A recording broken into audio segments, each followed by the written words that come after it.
What's going on, guys? Obviously, I've been very busy working on the truck. Made a lot of progress. I've got the whole thing pretty much ripped apart, repainted and everything. I'm going to show you that a little closer. But this video is pretty much just going to be getting the truck ready to paint. I don't know about the whole thing because really the hurry is we just need to get the truck bed, like the back of the truck bed where it butts up to the cab. We need to get that painted and then get the whole cab painted. That way I can get the bed remounted, because we need to make some room for some other things, which I'll explain later in this video. All right, so when I say I take everything apart, I took everything apart. I took all of the mounts off of the frame, just completely got it down to nothing. I didn't pull the engine, I'll be completely honest. Obviously, that's why it still looks kind of crappy, but did not pull the engine. Everything else though, I went through there and touched up all the areas I possibly could, got it all down to bare metal, treated any little rusted areas, put it in some satin black paint, and I think it turned out pretty good. Same thing over here on the firewall, all the way around the back. So I think that all turned out pretty good. And then we have a black painted core support too. So even the shock mounts here, took those off, got it all the way down to bare metal, put the satin black paint on there. I think everything is really starting to come together. So firewall's looking nice and clean. We've got to do some tidying up with the wires.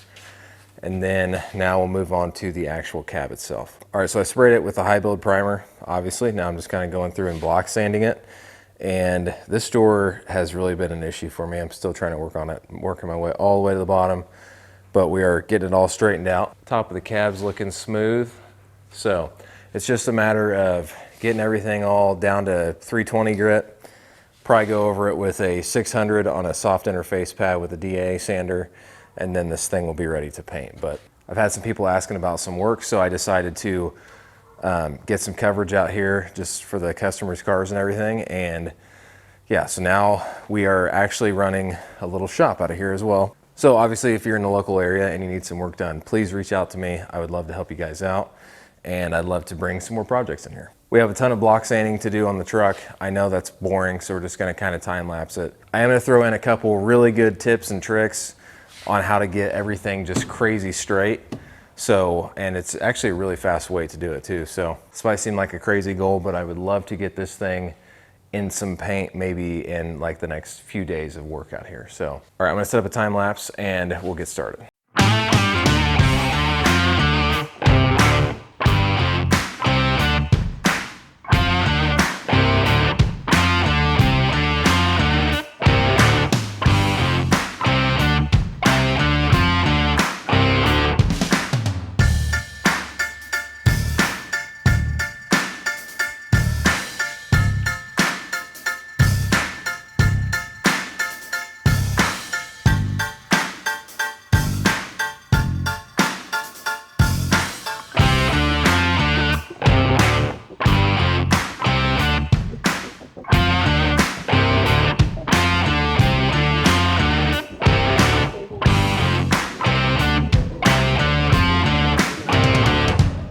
All right, I want to take a little break here just to show you guys what I'm doing. So basically, you saw me rub the black powder all over this thing. It's a very fine black powder. I'll show you the product. It is Dura Dry Guide Coat, okay? So I will link to that down in the description. This stuff is so nice to use because it makes very quick work of, you know, finding your low spots and everything. If you guys watched my other bodywork video, you know that I actually like to use a light to find those spots. But I find that the dry coat can really help you like speed that process up. I think the light is probably my favorite way of doing it. However, this just makes quick and easy work, and you just get a visual instantly without having to go and grab your flashlight and everything. So I'm gonna show you real quick how this works. It's got a little applicator pad, and basically you just kind of dab a little bit on the applicator pad and you go over and smear it onto the surface, and it spreads really nicely. And then you're gonna grab a sanding block. At this stage in the game, we're at 320.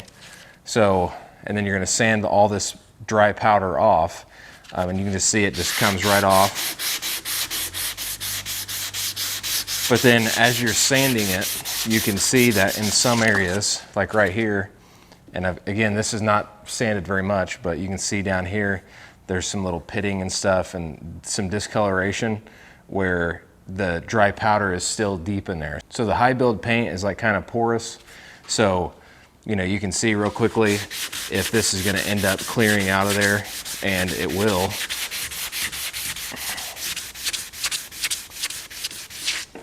And there you go. You have a nice same color, all the dry powder's gone. You got a little bit of a spot here that'll stand out. But the two issues that I've seen are right here. There's some dry powder here, dry powder there, and if I run my hand over it, I can feel a little bit of a low spot. So these definitely need to be addressed. I'm gonna show you what they look like up close. All right, so as you can see, there's just a little bit of a dark circle inside there, and then a little bit of a dark circle right there. Everything else is the same even color. And then it's important at this stage to remember also like the layers that you put on. So in my case, I put a self-etching primer that had like a greenish tint to it. Obviously you can see right there, I'm getting down to bare metal. Stop immediately, because you do not want to go farther than that. You're going to create way more work than what you need. So for these, I would just use a 3M glazing putty. Stuff dries really quick and then you can get right back to work. It's the same stuff I used over there. It dries super quick. It even like self-levels. It goes on so thin, but it's for these little areas where you just feel just a little bit. You're gonna go ahead and just put a little layer of that. By the time you're cleaning up your spreader from after using it, you're pretty much ready to start sanding again. This is the best way to double check everything once you're done sanding. But as you shine the light over the panel there, now you can see all that grittiness. And right there. So that's why I like to use a flashlight. It just makes it super obvious. On camera, it's not so obvious. I have to kind of move it around, but in person, trust me, you will immediately see it if you're just kind of shining the light down the panel like that. So we're gonna go ahead, go back to the time lapse, fill both of those in, and then keep working.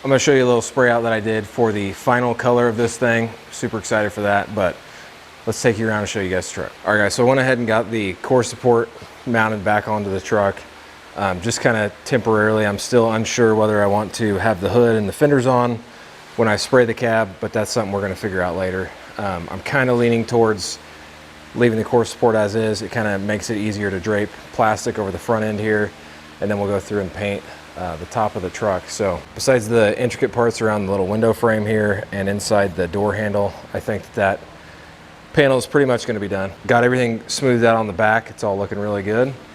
And the top is also looking really good, real smooth. I got to finish up around here on the drip rail. All right guys, so real quick, I wanted to show you the color that the truck is going to be. I actually took the actual paint that is going to go on the truck, clear coated it and everything, just to make sure that I was happy with it before I went and sprayed the whole thing. I know some of you guys think I'm doing light blue.